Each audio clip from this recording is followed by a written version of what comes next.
ঘরের বেঁচে যাওয়া সবজি দিয়ে আজকে একটা দারুণ খাবার বানাচ্ছি, তো সেটাই তোমাদের সাথে শেয়ার করতে চলে এসেছি। প্রেসার কুকারের মধ্যে দেখো একটা গাজর এরকম বড় বড় করে কেটে দিয়ে দিলাম।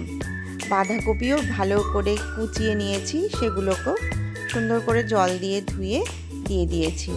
একটা আলু নিয়ে সেই আলুটাকেও ডুমো করে কেটে নিয়ে সেগুলোকেও দিয়ে দিলাম। যা যা সবজি ঘরে আছে সব সবজি দিয়েই বানানো যেতে পারে। আমার ঘরে যা ছিল আমি সেগুলোই দিচ্ছি। এখানে দিয়ে দিলাম বড় সাইজের একটা গোটা টমেটো, বেশ বড় বড় করে কেটে দিয়ে দিয়েছি। আর এখানে কেটে নিয়েছি দুটো পেঁয়াজ, একটা রসুন, সেগুলোও এর মধ্যে দিয়ে দিলাম। আর সব শেষে দিয়ে দিচ্ছি কিছু বোনলেস চিকেন। ব্যাস, এই সবগুলোকে দিয়েই বানিয়ে ফেলবো আমার আজকের হেলদি স্যুপ।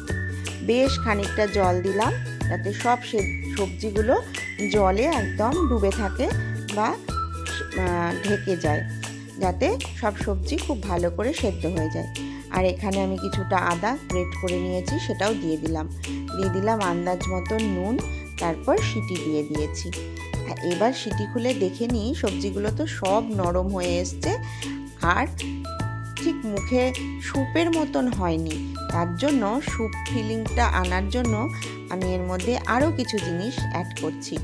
যেমন একটা ডিম নিয়েছি, ডিমটাকে ভালো করে আমি ঘেটে নিয়ে তার স্যুপের মধ্যে অ্যাড করছি। তার আগে বলে নিই, আমি কিন্তু সবজিগুলোকে একটু ডাল কাটা দিয়ে ঘেটে নিয়েছিলাম, যাতে ওই গোটা গোটা ভাতটা মিশে খুব ভালো একটা স্মুথ টেক্সচার আসে, সেই কারণে। এবার এর মধ্যে দিয়ে দিলাম একটু কর্নফ্লাওয়ার গুলে।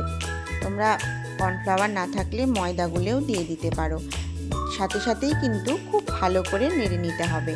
ব্যাস, একদম গরম গরম স্যুপের বাষ্পে আমার ফোনের ক্যামেরা কিন্তু বারবারই ঢেকে যাচ্ছে। এবার এর মধ্যে আমি বেশ খানিকটা বাটার অ্যাড করলাম। এখনও কিন্তু এর মধ্যে ঝালের কোনো কিছু দিইনি, তাই ঝাল দেওয়ার জন্য অনেকটা পরিমাণে গোলমরিচের গুঁড়ো, আর ওপর থেকে সুন্দর একটা ফ্লেভার আসার জন্য কিছুটা ধনেপাতা কুচিও এর মধ্যে আমি অ্যাড করে দিয়েছি।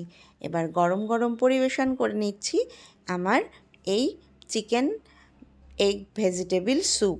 কেমন লাগলো রেসিপিটা অবশ্যই একটা কমেন্ট করে জানাবে।